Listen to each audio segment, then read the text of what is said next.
दोस्तों, अक्सर हमने आसपास जैसे बहुत से लोगों को देखा होगा जो दूसरों से कम हुनरमंद होते हैं, दूसरों लोगों के मुकाबले में कम टैलेंट होते हैं, लेकिन फिर भी वो उन लोगों से ज़्यादा कामयाब हो जाते हैं। तो ऐसा क्यों होता है? क्या उनकी किस्मत बहुत अच्छी थी या फिर ऊपर वाले ने उनका साथ दिया? इस चीज़ के पीछे क्या कारण हो सकता है?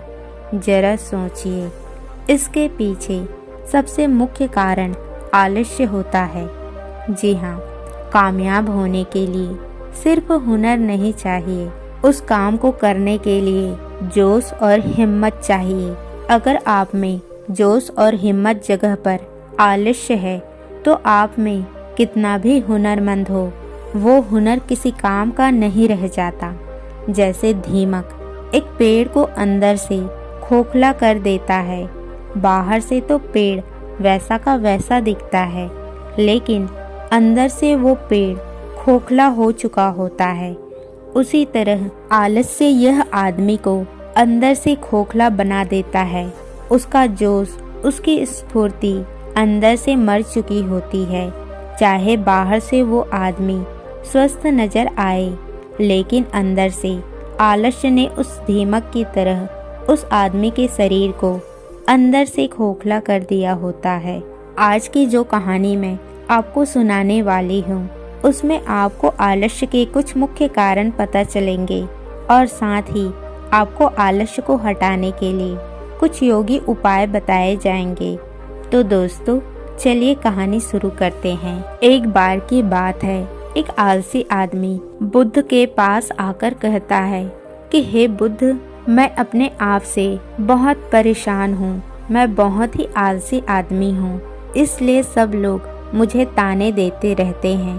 क्या आपके पास कोई ऐसा मार्ग है जिसमें मेरा आलस्य दूर हो सके? ये सुनकर बुद्ध ने कहा कि तुम्हें कैसा पता चला कि तुम आलसी आदमी हो? इस बात का उत्तर देते हुए वो आदमी बोला कि हे बुद्ध, सब लोग मुझसे यही कहते रहते हैं कि तू बहुत आलसी आदमी है, तुझसे कोई काम ठीक से नहीं होता, तू हर काम को टालता रहता है और भी न जाने क्या क्या बातें करते रहते हैं। यहाँ तक कि मेरे परिवार के लोग भी मुझे आलसी आदमी कहकर पुकारते हैं। ये सुनकर बुद्ध उस आदमी से पूछते हैं कि तुम्हारे पास आलसी होने का कोई प्रमाण है? क्या तुम ये सिद्ध कर सकते हो कि तुम एक आलसी आदमी हो? ये सुनकर वो आदमी कहता है, मैं कभी भी सुबह जल्दी नहीं उठ पाता और हर काम को टालता रहता हूँ।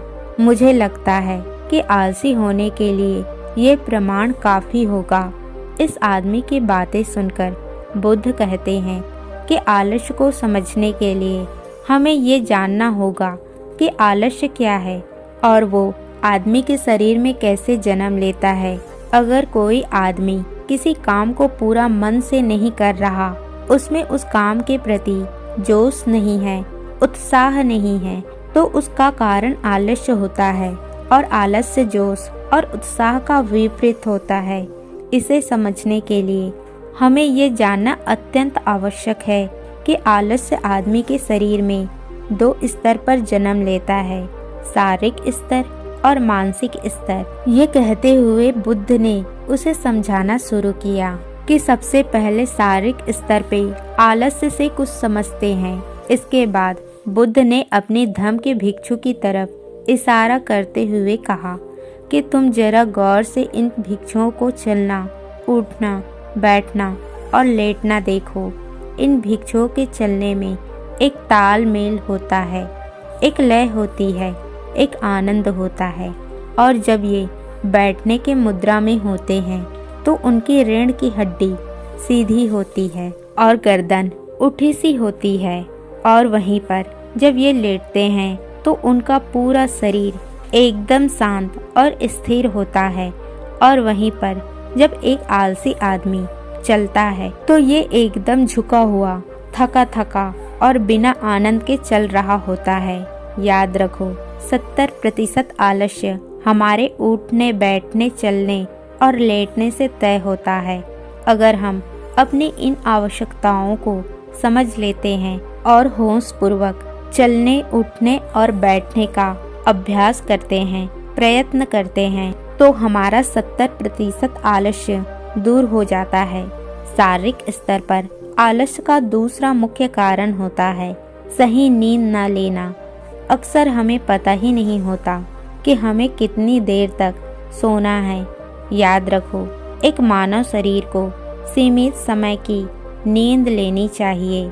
अगर वो सीमित समय से ज़्यादा नींद लेता है तो भी आलस्य का शिकार होगा, और अगर वो सीमित समय से कम नींद लेता है तो वो आलस्य का शिकार होता ही है। ये सुनकर वो आदमी बोला कि हे बुद्ध, एक मानव शरीर को कितनी नींद लेनी चाहिए? उनका उत्तर देते हुए बुद्ध ने कहा कि एक मानव शरीर को 6 से 8 घंटे की नींद लेना चाहिए। अगर आपका शरीर ज़्यादा थका हुआ नहीं है तो 6 घंटे की नींद, और ज़्यादा थका हुआ है तो 8 घंटे की नींद। इसी के साथ ये भी ख्याल में रखना चाहिए कि सोने के लिए रात का समय निर्धारित किया गया है। कुछ लोग दिन में ही सो जाते हैं, जिसकी वजह से धीरे धीरे आलस्य उनके अंगों में समाने लगता है। शारीरिक स्तर पर आलस्य का तीसरा मुख्य कारण है सुबह जल्दी न उठ पाना। पूरे प्रकृति, यहाँ तक कि पेड़ पौधे और पक्षी भी सुबह सूर्य उदय होने से पहले जग जाते हैं।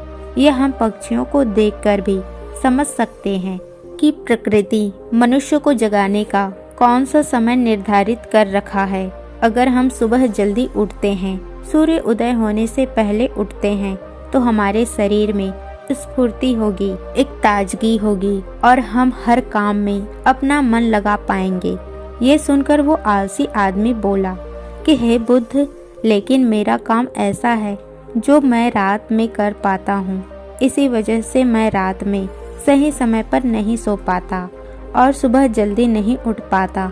तो जिन लोगों का काम रात में होता है वो सुबह कैसे जल्दी उठ पाएंगे?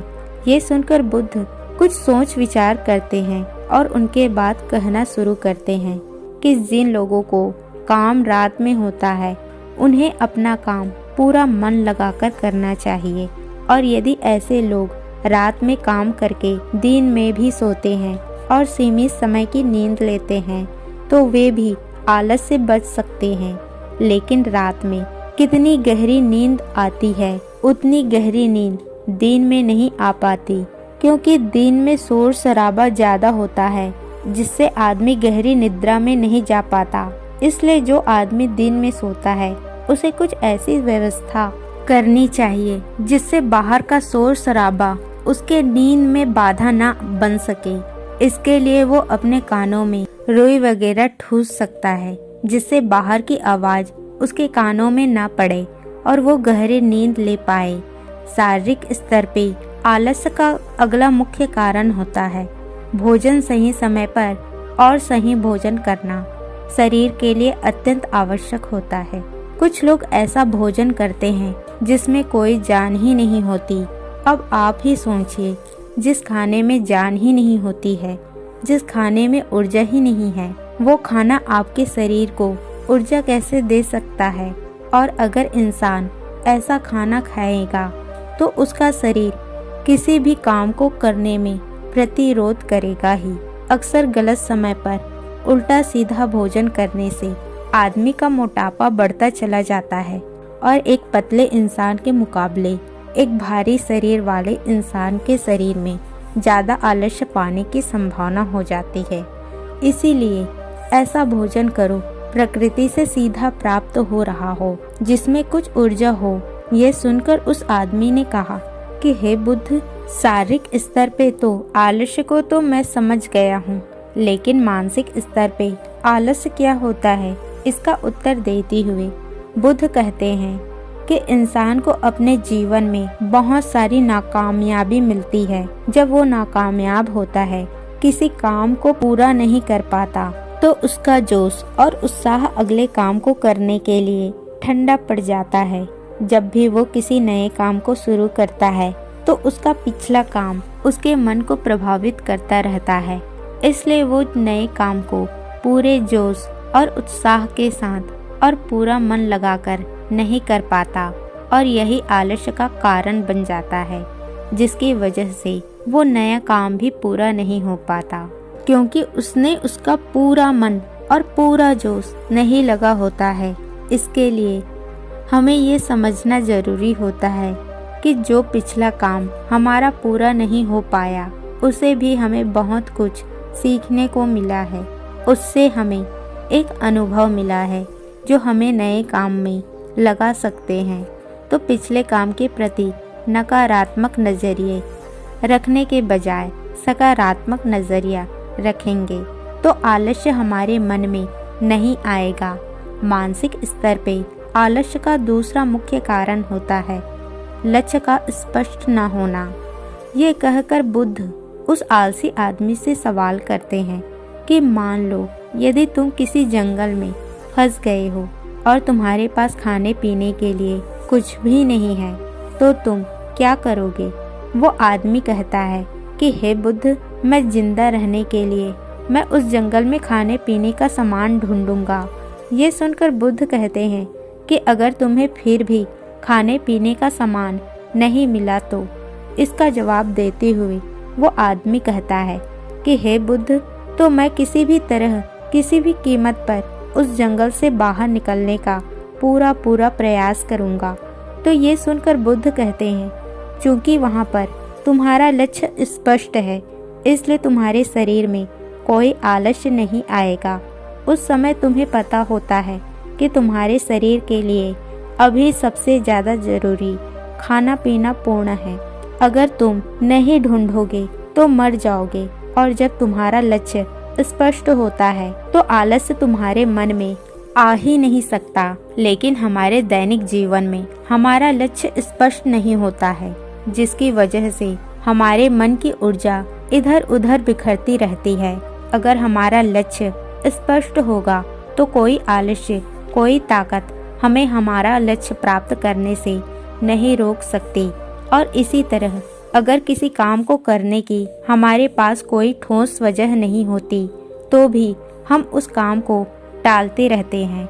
उस काम को करने का हमारा मन ही नहीं करता, क्योंकि हमारे मन में ये बात समाई होती है कि इस काम को करने के कुछ फायदा तो होगा नहीं। इसीलिए किसी काम को करने के लिए इसकी ठोस वजह जानना बहुत जरूरी होता है। बहुत सारे लोग व्यायाम करने की अहमियत नहीं समझते हैं, क्योंकि इसकी वजह नहीं देख पा रहे हैं।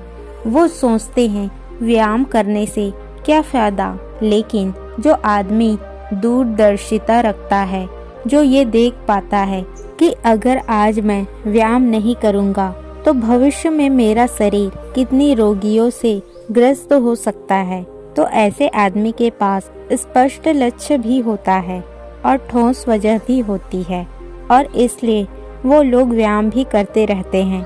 मानसिक स्तर पर आलस्य का अगला मुख्य कारण होता है आलसी लोगों का साथ। अक्सर कुछ लोग आलसी नहीं होते, लेकिन उनके आसपास के लोग आलसी होते हैं। अगर आपकी संगति में आलसी लोग भरे हुए हैं तो आप भी उनके स्तर पर हो जाएंगे। आपका भी मन काम करने से भागने लगेगा। आलस्य एक छुआछूत की बीमारी की तरह होता है। जितने ज़्यादा आलसी लोगों के आप गिरे हुए हैं, आपका मन उतने ही आलस्य को पकड़ लेगा। मानसिक स्तर पर आलस्य का अगला मुख्य कारण है किसी भी काम को टालते रहना। कुछ लोग की आदत होती है काम को टालते रहना। आज का काम कल पर, कल का काम परसों पर। हमें यह महसूस भी नहीं होता कि धीरे धीरे यही हमारी आदत बन जाती है, और ये काम को टालने की आदत धीरे धीरे आपको आलसी बना देती है। इसलिए किसी भी काम को कल पर मत टालो। और सबसे आखिर में बुद्ध ने कहा, किसी भी काम को करने के लिए आपके पास उम्मीद होनी चाहिए, उत्साह और जोश होना चाहिए। काम को नया काम समझ के करना चाहिए।